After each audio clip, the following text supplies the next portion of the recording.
Welcome back to Fire TV's Bracket Breakdown. I am Tenitra Batiste, and with me today, current SMU head coach and WNBA champion, Adia Barnes, and hosts of Locked On Women's Basketball, Sophia Jones and Kalia Butler. WNBA and Team USA star Monnique Billings is in Puerto Rico for the gold medal game for Team USA. We'll hear from her later in the show. But let's start off with a look at the matchup between Yukon and UT San Antonio. Okay, guys, on second thought, ladies, since only one 16 seed has defeated a 1 seed in NCAA women's tournament history back in '98, Harvard upsetting Stanford, we'll just go ahead and download on Yukon later if that's okay. All right, there are a couple of other more intriguing matchups in Region 1 Fort Worth. So let's start with number 8 Iowa State versus number 9 Syracuse. Coach, Syracuse will be without one of their most reliable scorers and playmakers in Dominique Darius, who, of course, averages around 13 points, nearly 4 assists, nearly 2 steals per game.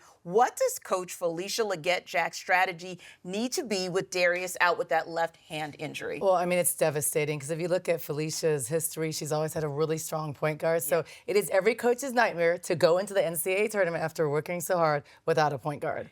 So I think it's going to be point guard by committee. They have to step up, but they have an all-star freshman, OJ. OJ's been putting in work, so maybe they can get it done, and Feely will have to step up, but it's the worst thing that can happen at this time of the year. Yeah, you just got to think that that's one of those things, like you said, you've got your point guard, sort of your field general not being there. That's going to be a challenge and a bit of an uphill battle. But Sophia, Audie Crooks, a beast, especially when Addie Brown is in the mix, of course, with a couple of 28.4 points per game on 68% shooting from the field. But think about what that looks like without Addie Brown. All of a sudden, scoring just 20.5 points per game on 57% shooting from the field, if you can call that just, right? Only 20.5 points. But what's the biggest reason for the Brown effect?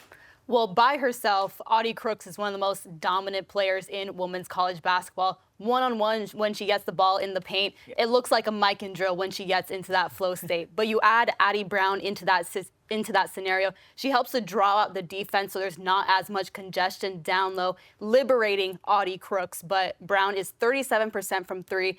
On the perimeter, she can put the ball on the floor and facilitate more. So that just really opens up the floor for Iowa State. But even on the other end, she's one of their primary rim protectors and rebounders. So when she's getting stops and orchestrating the fast break, that doesn't allow defenses to get set up. So again, they can't pack the paint against Crooks. Yeah, and you got to love when you can get that type of two-way play. Now, Kalia, for you, it's really about the battle of the bigs.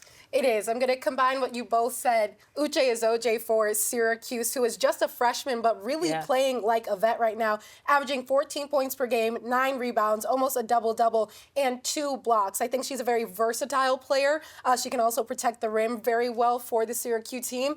They're going to have to rely on their front court a little bit with that pain that they have to face without a guard. But Audie Crooks going to have to essentially be that matchup against her, and that's going to be really fun to watch. Yeah, I always love a good 8-9 matchup. Also a good 7-10 matchup, like the matchup between Illinois and Colorado. Kalia, Colorado senior, all Big 12 forward, Jade Masagayo, balancing out her scoring. Just an amazing job that she's been able to do there. What do you think about Colorado and just what they bring into this tournament, especially with Masagayo playing like she is? I think Colorado is actually one of those teams that is kind of sneaky good, but nobody's really realized. Yeah. They've beat some very significant teams, ranked opponents at the time. They beat an Iowa State that was at 19, TCU that was at 14, Texas Tech, and Baylor that were both ranked at 20 at some point. They have come in and kind of found ways to win, and she is their third leading scorer, but they actually had their own sort of MVP for Colorado, and she was suggested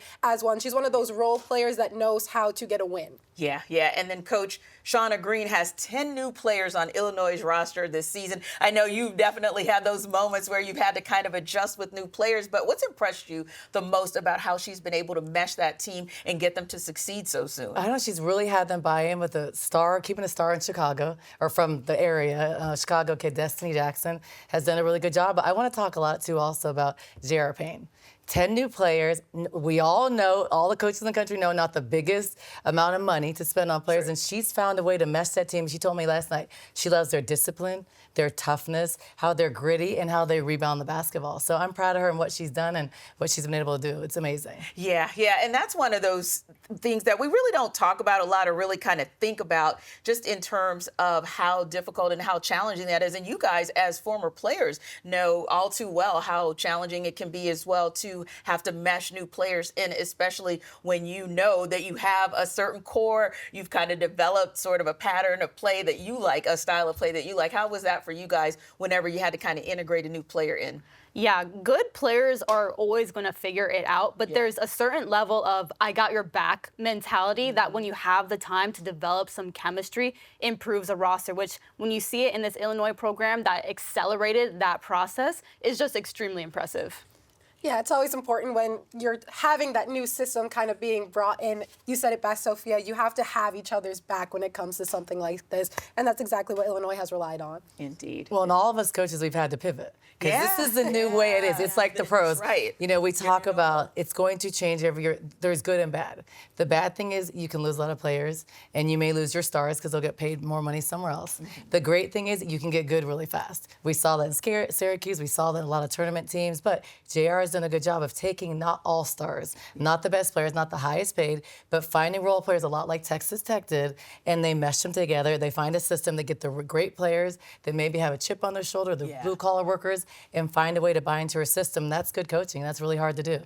Yeah, and to your point, sometimes when you can strip away some of those egos and get people to really buy into their roles, that's the most successful teams. In my experience calling some Golden State Valkyries games this last WNBA season, they were a team full of 6 women. That's what they preached a lot. And because they always were given the roles of the dirty work and do what needs to get done, that's why that team ended up being so successful. Yeah, I love that thought about how challenging it is when you have all of those egos and trying to make sure everybody gets their minutes, they get their points, they're having the opportunity to do what it is that they do best. We know a team like that in Yukon that has players up and down that roster where literally you have 9 or 10 All-Americans. So Gino Auriemma is constantly trying to figure out how to get everyone in and make sure that he's balancing for those players who maybe don't get as many minutes as they're accustomed to, but ultimately he's able to kind of level set them and make sure that they're around for yet another Yukon run like we have seen just this season.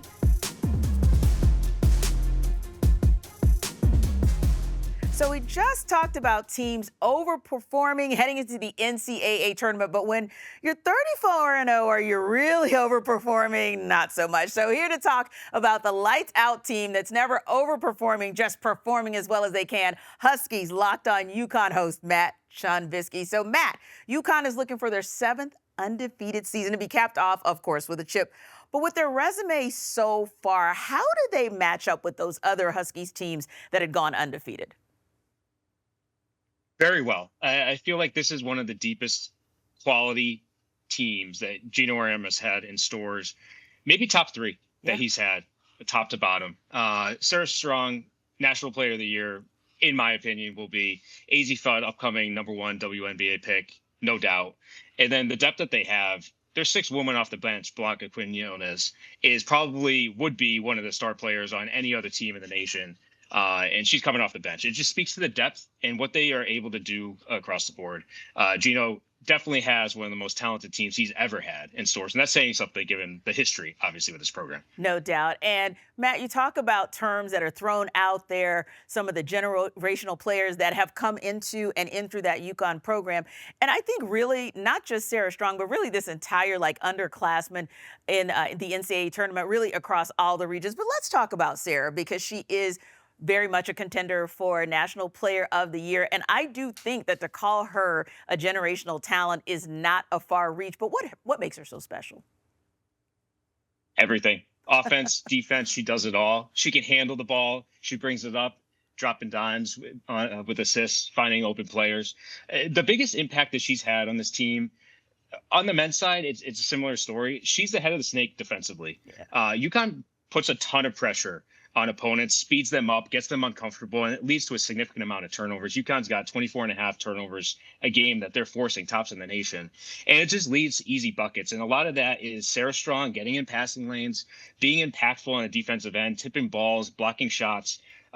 She just does it all. And then on the offensive side, she can hit it from the outside, play down low on the block, and really dominate opponents. So she's got an all-around game that suits her very well for this level. And this Yukon team is an all-around strong team. But let's face it, Matt, no team is perfect, even with a perfect record that they have going into the tournament at this point in the season. So when you look at this team, top to bottom, and you look at what Gino Auriemma, the product that they're putting on the court every day, you can say that maybe they're unstoppable, but they have to have at least one flaw. What for you is maybe that one area where Yukon might get exposed?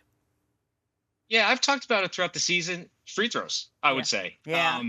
Targeting above 75% from the free throw line in close games, when you get to tournament time, one and done setting, if it's a close competitive game, free throws are impactful and misses there are impactful. They went through a few games earlier this season where they were shooting 50% from the line. That can't happen when you get to potential Elite Eight matchup with Vanderbilt or a Final Four matchup with South Carolina, or if they get there to the national championship against UCLA, that would be a great matchup. You cannot be missing easy chances at the free throw line. So I think that would be, I think, a key.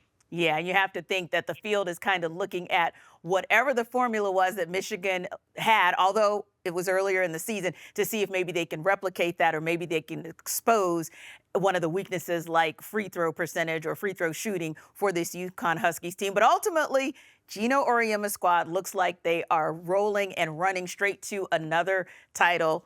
Matt, is it going to be lucky number 13 for this program? Yeah, I think no doubt. I feel like they are well suited. They're peaking at the right time. They ran through the end of the season in the Big East tournament, and their average margin of victory, 38.4 points. It's the third highest in NCAA history. So the depth that we spoke about, the way they play offense, how they get so aggressive on the defensive side of the ball, creating turnovers, which allows them to get out on the break and get easy baskets, easy layups. It's something that I have not seen with this Yukon team in a very long time, and that's saying something given the quality of teams that have been here in the past. No doubt, no doubt. Well, this Yukon team has history in front of them, so we'll see how things play out on April 5th in Phoenix. Thanks so much, Matt. Ladies, let's head out west to Sacramento Region 2. And Sophia, seeding was on number 3 Duke's mind as they secured win after win, including the ACC Tournament Championship. But the NCAA Selection Committee thought otherwise. That's why they decided ultimately to give LSU that number 2 seed. But is that the kind of motivation material for Coach Kara Lawson? Exactly. They want to prove that 3-6 start is merely a blemish on what was overall a very strong season. Yes. Head coach Kara Lawson, she worked with my father at ESPN, and he told me that she is an astute and great tactician and not afraid to go against the grain. You see that reflected in the way that this team had an in-season turnaround of the magnitude that we saw, so she knows how to get them going. But even further than that, when she was on the Boston Celtics staff under Brad Stevens, she gives her players the requisite autonomy to make plays. So when you have that coach on the sideline instilling the mindset on the court, your players are carrying it out. Those are some of the most dangerous teams. Yeah, and I'd like to think that if a coach can show that type of trust, that goes a long way for players. And speaking of that, Coach, this team really has surged late in the season. So for you, what do you think is the biggest reason for Duke's success? Well, great coaches get their teams gelling at the right time. It doesn't matter how you start, it matters how you finish. If you look at them at the beginning, they were struggling a little bit. People were looking like, oh, they've had some losses they shouldn't have. But then they just got better and better. They're a team that thrives defensively. They don't beat themselves. They don't make a lot of mistakes. They're very disciplined, just like Kara Lawson was as a player. Your team reflects you. They play smart. And, you know, when you're going to face them and you're watching Toby dunk in warm-ups, that's kind of intimidating, and I don't like that. I didn't like that this year. But they're solid. They're big. They're long. They're athletic. They're not huge inside, but they're big on the perimeter. They have good presence on the ball. Their point guard starts their defense, and they're just balanced. And that's a tough team to beat. So they're peaking at the right time. Yeah, peaking at the right time in a complete team that's showing how complete they are at the right time as well. But Kalia, Charleston is doing some things as well. First ever NCAA tournament berth. Do they have double trouble with CAA Player of the Year Taryn Barbeau and her twin sister Taylor? They're first and second on that team in scoring. That's a nice 1-2 punch for the Cougars right now. I mean, you never know. Obviously, Duke has such fantastic defense, but they're not going to know who to guard. They're both going to be coming past them. They're going to go, which one was it? Was it Taryn? Was it the other one? But Taryn Barbeau averaging 19 points per game, 5 rebounds, 3 assists. Her twin sister on the other side, 11 points per game, 4 rebounds. But when you're looking at Taryn, she is the leading scorer for this team.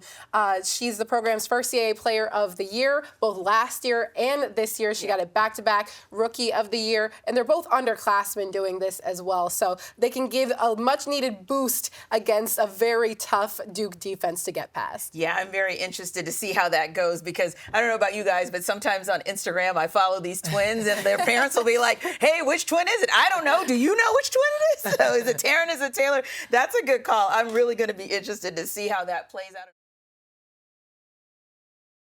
What if sports were treated like markets? Now you can put your sports IQ to work in real time with Robinhood Predictions Markets. It's not you against the house. It's you participating in a live market. You can buy or sell your positions live all game long. Use your sports knowledge in the moments that matter. Robinhood Prediction Markets changes the game. It's people moving the action, so when momentum shifts, you can move with it. I always knew the games, but never had a dynamic way to apply that knowledge. Now I can actually take part live in a market powered by people. You're no longer just a spectator, play by play. You decide. Trade every play with Robinhood, now available across the US. Download the Robinhood app now to begin. Futures and cleared swaps trading involves significant risk and if not appropriate for everyone. Even contracts are offered by Robinhood Derivatives LLC, a registered futures commission merchant and swap firm.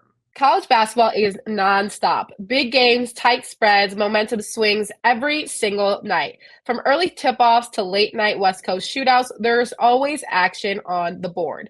And now FanDuel is giving you a way to turn that energy into even bigger potential wins with a college basketball parlay profit boost. You can build any college basketball parlay you want. Rivalry games, ranked matchups, whatever fits your read.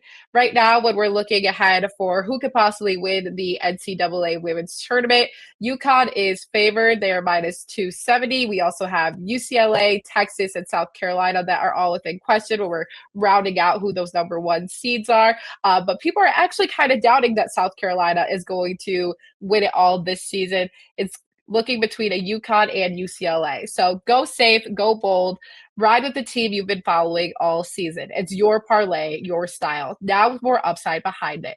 Head to FanDuel.com to get started. That's FanDuel.com. FanDuel, play your game.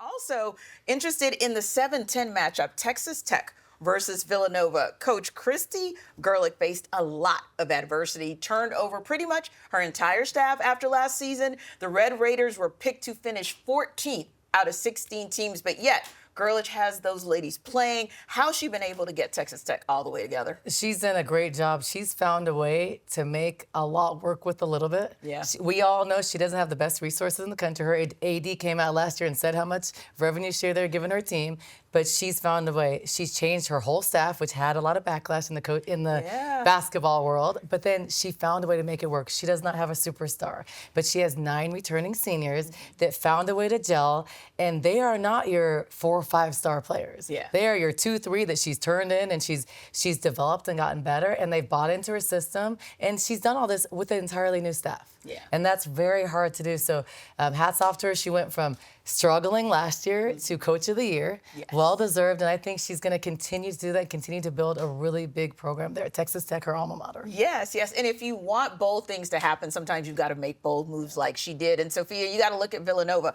the only team to have held a halftime lead over Yukon this entire season. So does this lower seed have maybe an advantage coming in, being matched up against Yukon and being able to at least hold their own for a half? Well, looking at women's college basketball right now, Yukon is a standard. Yes. So if you're going toe-to-toe with the standard, they played them close for the first 3 quarters during a league play game. That bodes really well when you're the lower seed going up against a number 7 Texas Tech to your number 10. But Villanova, they're used to being that underdog, which will definitely be their advantage. They're led by sophomore guard Jasmine Bosco, who does everything for this team. She was first team All Big East. Already as a small sophomore, she's overpassed the 1,000-point scoring. She's averaging 18.8 points per game, 4.8 assists, 4 rebounds, and has 63 steals on the season. So when she gets going, this could be a dangerous team. Yeah, it sounds like a pretty powerful resume to me, just like the powerful resume of the team that ended up getting the number 2 seed in LSU.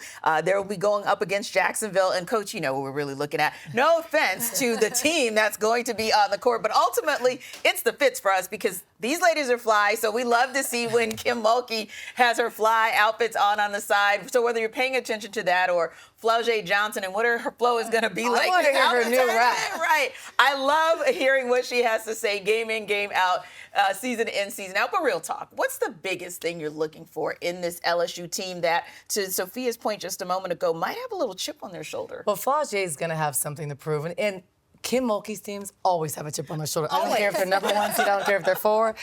She's going to have her team ready. Yeah. She talked about her team's defense earlier in the year, so that's an area they're challenging. But they have some stars, and Flau'jae has to lead them. Yes. Her stock can rise at this time of the year, so she's going to be on a mission herself, and she's the type of leader that's going to have her team ready. But they're talented, but just how far can they go? Yeah, how far can they go indeed? And, you know, Kalia, LSU for sure is one of those teams that's coming into the tournament, like we said, wanting to prove something because they got the number 2 seed, but in their minds, they're not really a number 2. They think that they should be on the top line just like the other 4 teams are in Yukon, UCLA, Texas, South Carolina. But what do you see in this team that tells you that they're actually in position to at least compete and maybe even head toward a showdown with UCLA? I think Coach just said it best. A lot of it's going to come down to Flau'jae Johnson and what she wants to prove in her senior year. And again, to that point of trying to boost her draft stock. As of right now, she's projected to go 5th overall, which would send her to the Chicago Sky, where she could reunite with an Angel Reese. However, it's going to come down to her and how she can lead this team, but also to the point of defensively. They weren't as strong at the beginning of the season, but once they got all of that together, they're very great at pressuring other teams. And I think the flashiness that LSU likes to play with as well gives them an edge, and they're going to have grit from the start of the game to the very finish. Yeah, I think I like that because I think that absolutely describes them well. They're edgy, they're grimy, and they've gotten edgier and grimier as the season has gone on. And being from Louisiana, when I call you edgy and grimy like you are, so I think that that's something that can bode well for them. But the reality is, Sophia, LSU has to be careful not to overlook any teams because, hey, they ultimately are still going to have to get past potentially Duke to get to that Final Four showdown. Yeah, that Sacramento region is extremely tough. Yeah. They're going to, like you said, have to get past Duke.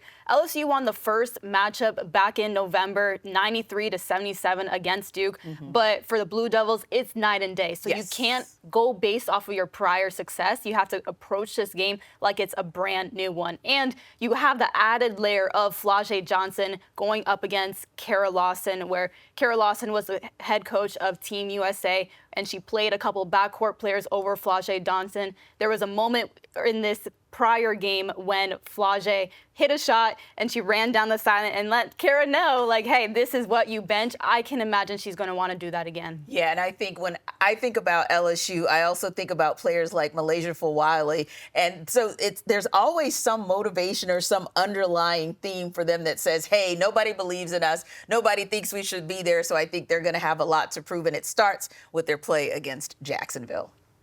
You know, I don't think we've talked enough about UCLA, but that's a good thing because we have the best Bruin here with us as she's preparing to play in the gold medal game for Team USA. Monnique Billings. Mo, oh my God, I'm so excited for you. And how is it for you in Puerto Rico?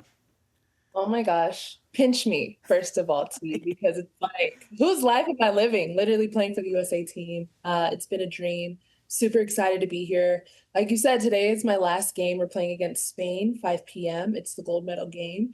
It's been a great trip. We've pretty much dominated this whole tournament. So we're looking to continue to do so. Yeah, and think about your UCLA team. You're a legendary Bruin, of course, and I know you're so excited. I know last year you guys really progressed in what the program was able to do. You got to the Final Four, but this year, this team seems hungry. They seem like they know they're on mission, but what for you has been the change and kind of the difference in what you saw in the team last season versus this season? My girls have been balling consistently all season, so I love to see that. I would say the change that I've seen is just like new pieces, new additions. You have Gianna Neekins, obviously Charlie Sledger-Walker being healthy, her being able to play along with other additions as well.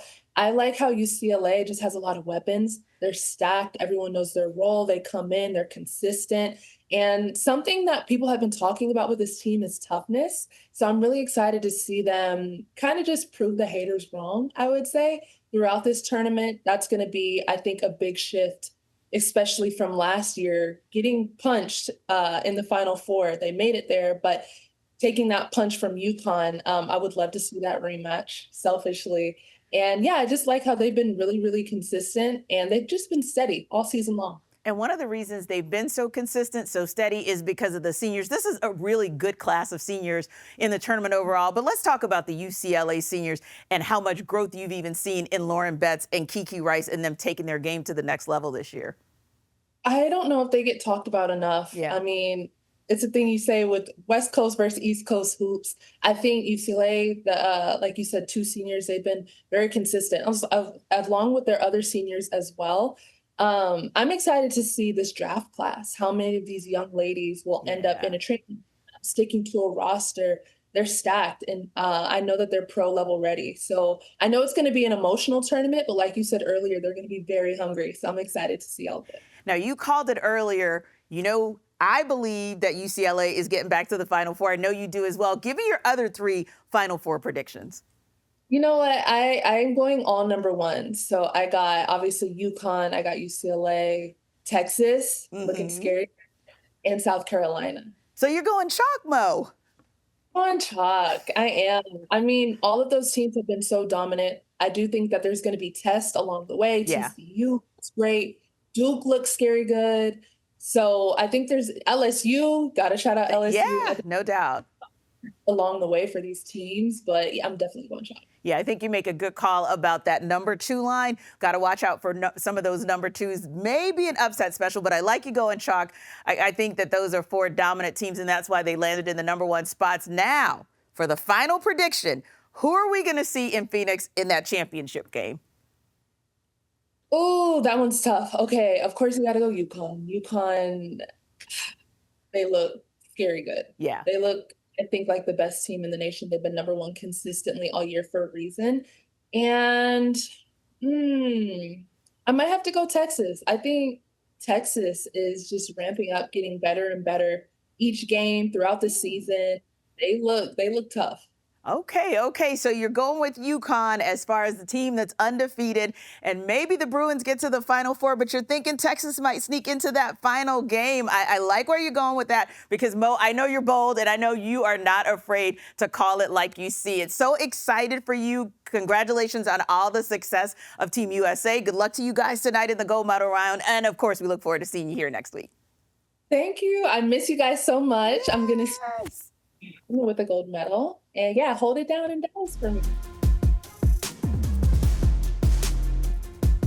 Oh, you got to love all that for Mo, and we cannot wait to see her in studio next week. But let's turn our attention right now to Fort Worth Region 3. And, Coach, maybe one of the through lines with both these teams, both squads ending the season on a downward trend, but something that maybe is not happening on the court is the thing that's kind of propelling as much as what is resulting or happening off the court with NC State, the number 7 seed in that region, and number 10, Tennessee. So for you, when you kind of look at that, is it more about off-the-court things like the challenges with the transfer portal and the like that are maybe impacting how these teams are playing? Yeah, those are big things that we're all talking about as coaches, because at this time of year, you want to be playing your best basketball, and this is when you're kind of peaking.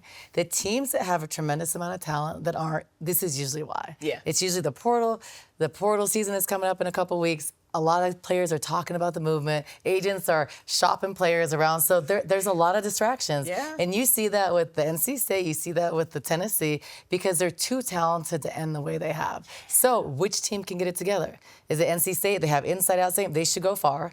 Or is it Tennessee? Tennessee who struggled at the end of the year. And you have to ask why. And that's something that's not said a lot of media, but that's something all of us coaches have gone through. Yeah. And it's extremely difficult. So who can get their team to rally at the right time and just go for a common goal? Yeah, and I think the way you said it is perfect. Who can right the actual wrongs? I mean, Tennessee, you look at them, and how are they going to right the wrongs of a season that at one stretch saw them drop Kalia 8 in a row? Yeah, you have to look to kind of erase what happened towards the end of the year for Tennessee. They lost 10 of their last 12 games to end the season. And we all know when head coach Kim Caldwell, after their Yukon loss, said to the media that she felt her team wasn't playing with enough heart. It wasn't looking much better for them towards the back end of that when you say they had an 8-game losing streak as well. And then you're going one and done in the SEC tournament. You have to try to erase all of that from your memory and rematch against the NC State team that you faced earlier in the season. And then you look at that NC State team, Sophia, and that's a team that started the season ranked highly. Everybody had high hopes for what they were going to be. So now maybe they're looking at it and saying, hey, this is an opportunity for us to prove that we weren't overrated. In that very first game of the season, they were ranked number 9 in the country in that AP poll, facing a number 8 ranked Tennessee. And NC State actually beat Tennessee 80-77 in that game. But both teams have had tumultuous rides since then. But when you look at the caliber of players on this team, one win could catalyze that run that they need. And you look at the talent, like Coach mentioned, inside-out game. I'm looking specifically towards Camille Pierre, who averages a double-double, 16.8 points and 12 rebounds per game. That kind of motor, when she's setting the tone for your team, it can rub off and, again, fuel a potential run. Yeah, and another good 8-9 matchup, Oregon versus Virginia Tech. Coach, Oregon's style of play, all about offense, shooting, spreading the floor. Virginia Tech, more about defense. And at the end of the floor, they're kind of gritty and grimy, no matter which end, rather. Which one of these team styles do you think is actually going to prevail? See, Oregon's favored to win, and Kelly Graves, an experienced coach, one of the best in the country. He knows how to maneuver things and get their offense going. So they're going to spread the floor, but they have to make shots. And so I like these matchups. I like the two different styles of play. Then you have Virginia Tech, gritty, defensive. They'll kind of make it ugly, and they can win games in that way, led by Wenzel. So I think that there are two clashes of styles, but I think Virginia Tech can get an upset. But I think in the end, if Oregon hits shots, it's going to be hard. Yeah, and it's interesting when we say 8-9 upset, but that is, kind of how it feels like it's still an upset at the end of the day. Now, what would be an upset is if we saw number 14 Vermont take down number 3 Louisville. But Kalia, when we're looking at Fort Worth, that Region 3 overall, do you think Louisville actually has a chance to make a deep run? I do. Louisville has really performed this season. I think towards the beginning part of it, they were still trying to figure out all the pieces to find success, and I think they have done so, and they are playing the right type of basketball at the right time. Everybody wants to be playing their best basketball in March. I think they have all the right tools to continue on within this tournament and potentially even face a Texas team to try to get to that Final Four push. Yeah, and for you, Coach, even if it's not the Cardinals' year yet to get to that title game, you got to admit that Coach Jeff Waltz, he should be encouraged about the talent that he has, especially in that underclassmen class. I would be encouraged if off my bench I can get 35 points a game. Yeah. And I'd be encouraged too if I have like 7 starters on a team. You got guard play, you have post play. So they're solid. I think they can make a run. He's great at maneuvering things and making in-game adjustments. So I think he'll get his team really inspired. Whatever he has to say to them, he does it every year. And he's already announced to the country that he's re-signed his team. And he said he'd tweet out if you mess with him on the portal. But Jeff is Jeff. They're going to play for him, and they have. And I think they have a chance to do some damage.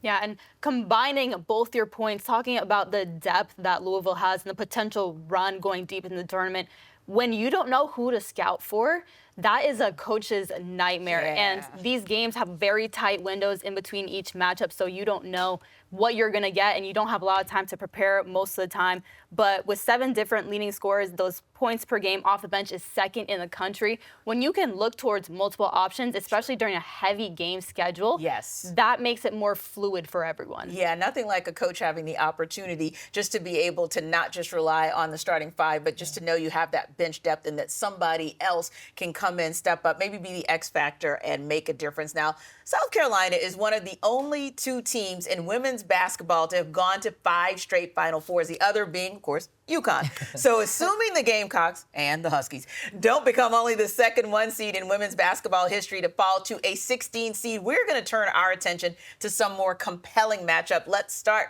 with number 8 Clemson taking on number 9 USC. We got a theme here because we believe there are some very compelling games in that 8-9 space, right? So, Kalia, a year ago, USC was without their number 1 seed. They had the number 1 seed, rather, without their number 1 superstar.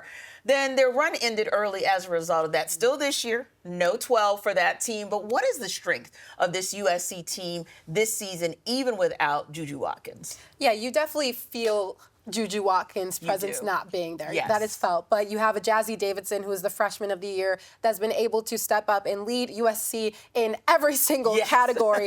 But you don't only rely on her either. There are a lot of really athletic guards on this Southern California team. You have a Kara Dunn, Kennedy Smith, London Jones. That's another team, Sophia, you're talking about trying to figure out how to scout against them. They have made that very difficult for other teams throughout the season. And I think their length on the perimeter and their ability to get into the lane with their size has done wonders for them. Yeah, and Coach Lindsay Gottlieb does have, like you mentioned, Jazzy Davidson. So who's been kind of cleared to play after that shoulder injury she sustained in the Big Ten tournament? I know that has been a relief for Coach Gottlieb, just to be able to have her, Sophia, to be able to maybe make a run and make some noise in this tournament. An extreme weight lifted off Coach Gottlieb's shoulders, I can imagine. Kalia, you mentioned Jazzy Davidson is leading in points, rebounds, assists, steals, blocks. So doing it on both ends of the floor. But sometimes that creates some inconsistency, because if there's a drop-off in Jazzy Davidson's performance in any one of those areas,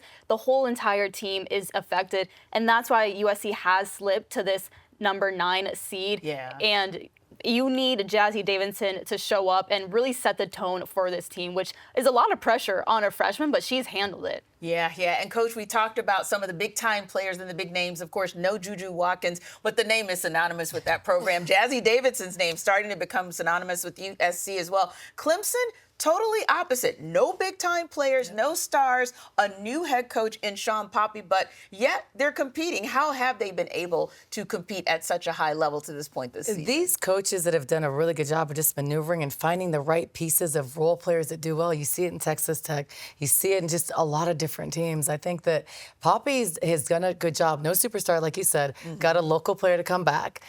They shoot the ball really well. They don't have a dominant center, but then they have some rebounders inside. But they shoot fast. Yeah. And it kind of surprises you. They don't pass the eye test, a lot of them, but they pass the making shot test. So you just got to be up to play them. I think that they have a chance to get past USC, because without Juju, they're so different. But for USC, the X factor is Kennedy Smith. She can do a little bit of everything. She's got to step up big time. Juju's got to give her some Juju juice, and then they'll be okay. But I think Clemson's done a really good job and overachieved for sure.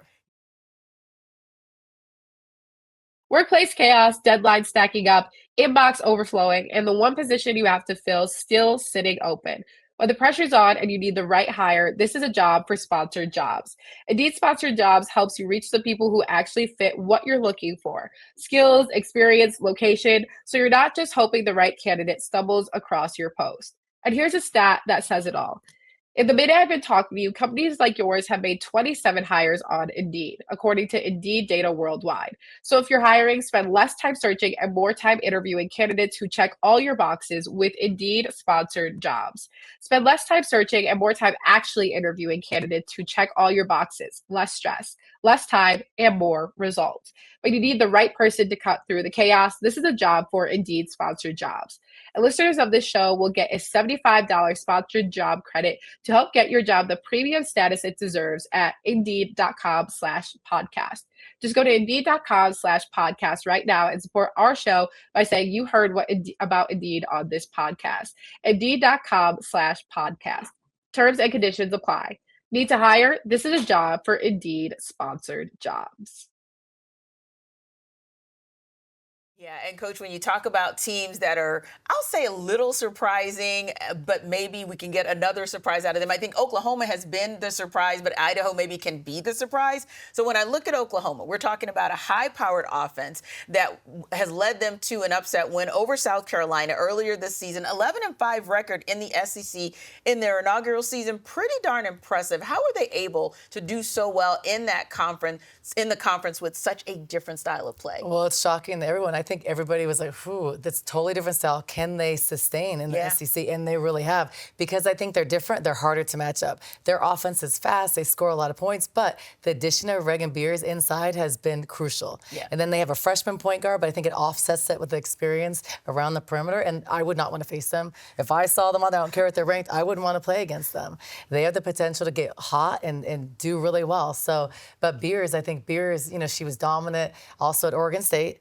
We talk about the movement. Went to Oklahoma, which was a surprising move, and then has really done well, and she's been pivotal for them. And Sophia, that's kind of the matchup that you're looking at as well, the Santos versus Beers.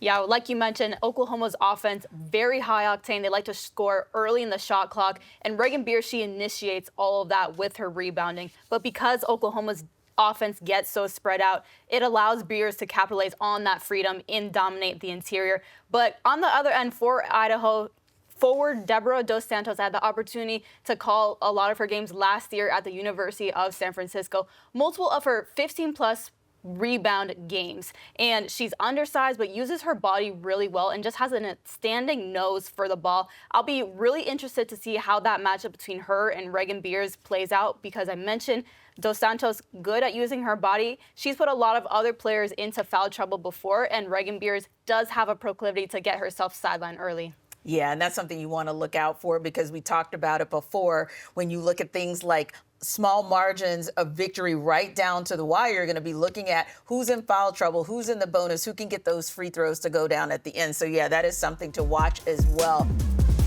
Now, let's take it to TCU, UC San Diego. That's going to be an interesting matchup as well, because you've got the Big 12 player and newcomer of the year. No newcomer to us, but newcomer of the year to that conference, Olivia Miles. She's really bought into Coach Mark Campbell's philosophy, and their bigs are shooting so well. So what has this 3C primed for a deep run, in your opinion, Coach? Mark has done a tremendous job in the first 2 years of really getting a great point guard.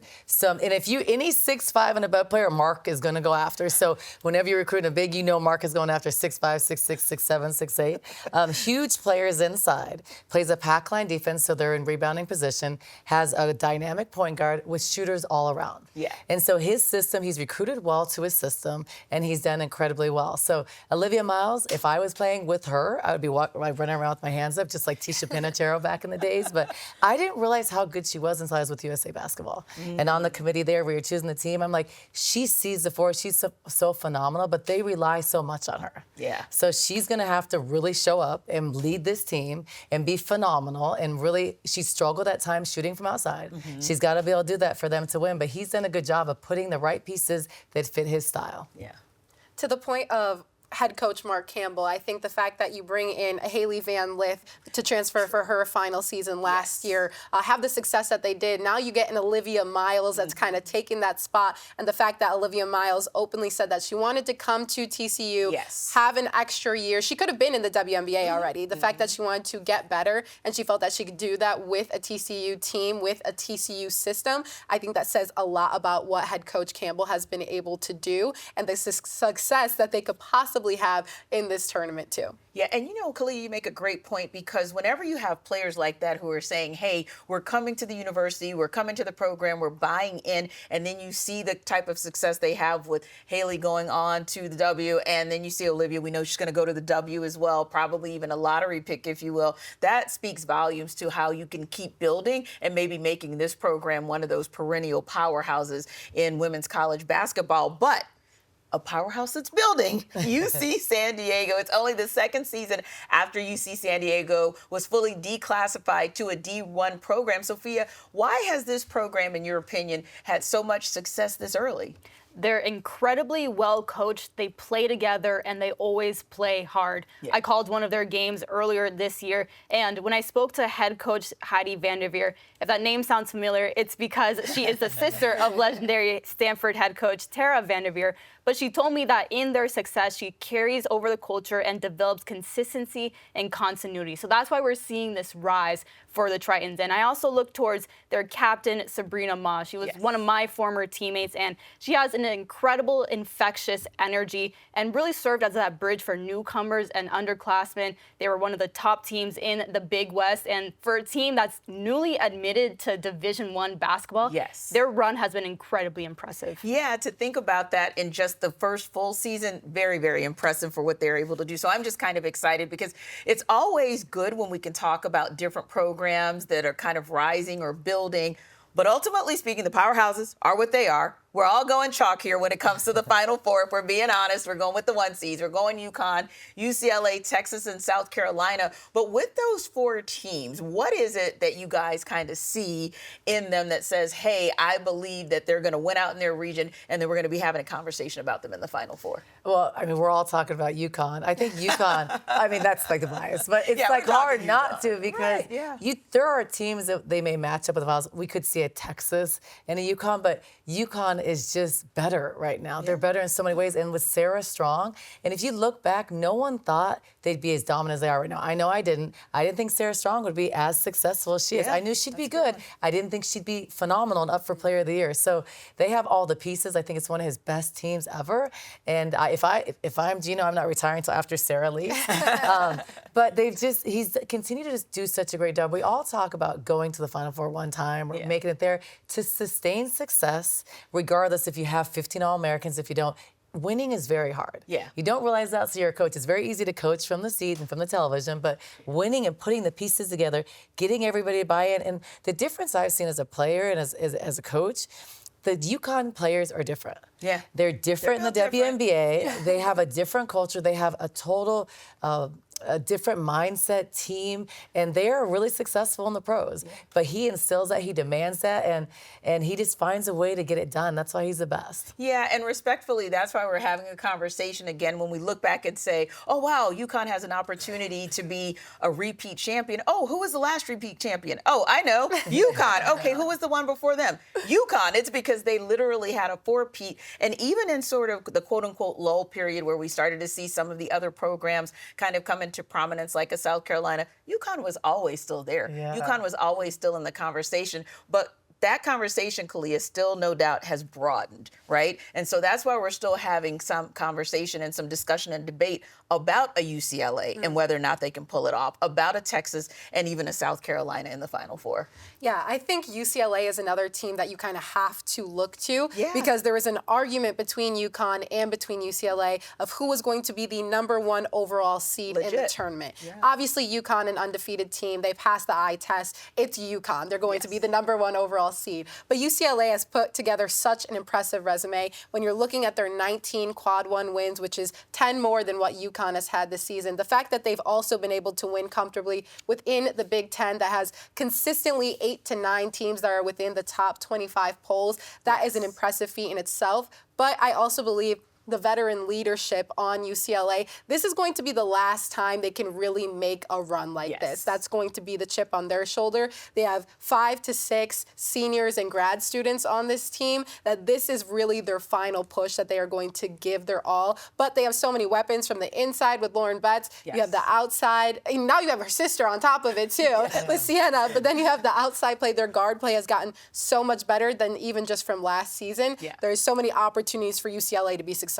Yeah, I think that's a through line with UCLA. The fact that as good as they were last year, they've been on mission and they've gotten better because they know that they tasted it and now they want to go ahead and close this deal and kind of finish the chapter in the way that they want to finish the chapter, meaning that they want to be on top. But there are 2 other teams in arguably the best conference in women's basketball who still have something to say about that, Sophia. South Carolina and Texas would like to beg to differ and say, we're in the Final Four, guys. Let's talk about it. No, 100%. And it's tough for South Carolina because they will match up against Yukon in that Final Four before the championship. We saw how that went last year where Yukon looked really comfortable in that title game to get the national championship. But Dawn Staley said the last time they lost an SEC championship, they went to win the Natty. So this is going to be a very motivated Gamecocks team. I can't imagine that they would lose out in their region. And same thing for Texas. I think that SEC championship and the way that they dominated South Carolina right from the jump surprised a couple people. And looking again at the region, there's not much that there isn't a lot that other teams can do to stop that mindset that Texas has really instilled. And they're a really balanced team. They're physical, they can defend, very efficient on offense. That's another team that there aren't many flaws when you look at their game. Yeah, and I think Vic Schaefer wants to prove, hey, we did it in the regular season. You said it couldn't be done. And then you said, it's a fluke. We'll see in the SEC tournament. They did it again in the SEC tournament. So I think they want to continue to prove that they are supposed to be in the conversation, definitely in the Final Four, but if not the conversation of being in the national championship game. Now, speaking of that, ladies, we went chalk on the Final Four. We ain't going chalk on that national championship game. So I am going to test you guys and say, Sophia, who gets the national championship game for you and who wins it all?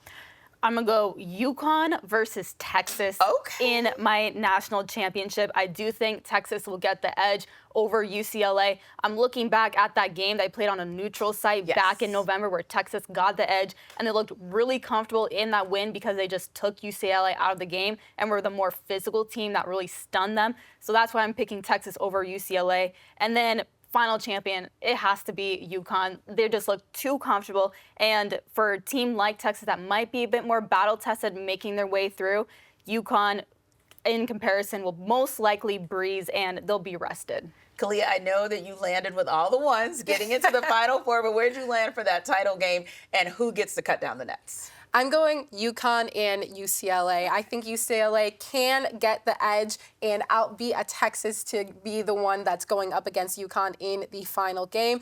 Mainly because of the points that I just mentioned in terms of the fact that there are just so many veterans on this team and they look very comfortable with each other. I've said it before, they are kind of the Yukon of the Big Ten right now. They've beat teams very comfortably within that conference, but also just the fact that they're beating a number 8 at the time Iowa team in that conference title by 50-plus points puts them in a very tough position where I think they have improved that physicality aspect that you're talking about, that to get to that, they can go up against a Yukon. However, do I think Yukon is going to win? Yes, because Yukon has been the #1 team all season long. And Coach, you mentioned Sarah Strong. She is the best player on the best team. Nobody knew that she was going to be the caliber player she is. She's a little bit quiet. She's reserved. Nobody knew she was going to have that level of intensity on the court. And the fact that she not only can create opportunities for herself, but her teammates as well. Then you add an AZ Fudd on that, who's in her senior year. It's just, there's so many layers to this that Yukon has the success at the end. Yeah, and I'm sure AZ Fudd wants to go out on top, right? But I love what you said about UCLA being the Yukon of the Big 12. I am sure that they are trying to be the UCLA of the Big Time by getting the crown. But for you, Coach, when you look at these teams and you see every one of them having some different level or a different kind of motivation to get into the championship game and ultimately put on the crown, who gets it for you? Who gets in the game? Who puts on the crown? I'm going with Sophia. I think that we all think that UConn's going to win it. Just they're so good. But I think the grittiness and the physicality of Texas will prevail. I think that Betts might have a hard time with that. And I think they're super balanced. I think their defense is smothering. And I think that can affect Kiki Rice in her outside game. So, but once again, you know, we talk about Sarah Strong. She gets it from her mama. You guys know her mother was a star, and her daddy. Her mother was a star at Harvard, who we saw some upsets on all over Twitter that her mom did against Stanford years ago. And then Danny, her dad, also played overseas, was a pro, and they both were professional overseas for many years, so it's in her blood. Yes. So she was going to be good. But what's unique about her is that she is so smart. Yes. And I think she has just done so well defensively in areas that people didn't think. He's gotten her in great shape, and she just can play at a different pace, and she's special. She's a generational player. Yeah. So she will lead them. And AZ Fudd, you're healthy. healthy and lead your team. So she's going to have a chip going pro.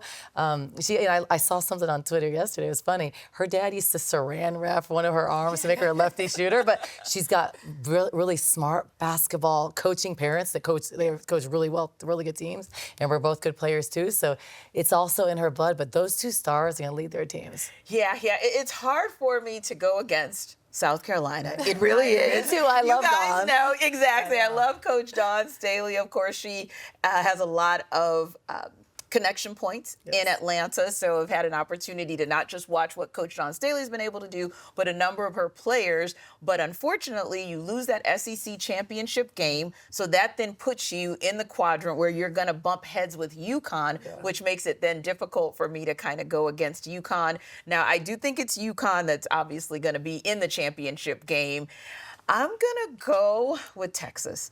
Because I just think if you can overcome South Carolina in the definitive way that you did, I feel like you can overcome just about anybody. And I do think that somehow, some way, Vic Schaefer has this team with a different mindset than we saw with them last year. So I'm going to go with UConn and Texas. But ultimately, I think UConn just gets another title, and it's lucky number 13 for them. So, but hey, they're just getting started with the tournament. We're just getting started with our coverage of the 2026 Women's NCAA Tournament. Next time, we take you step by step through the bracket, the 5, 12s, the Cinderellas, and the first 1 seeds to follow. The madness tips off soon. We'll see you next time on Fire TV's Bracket Breakdown.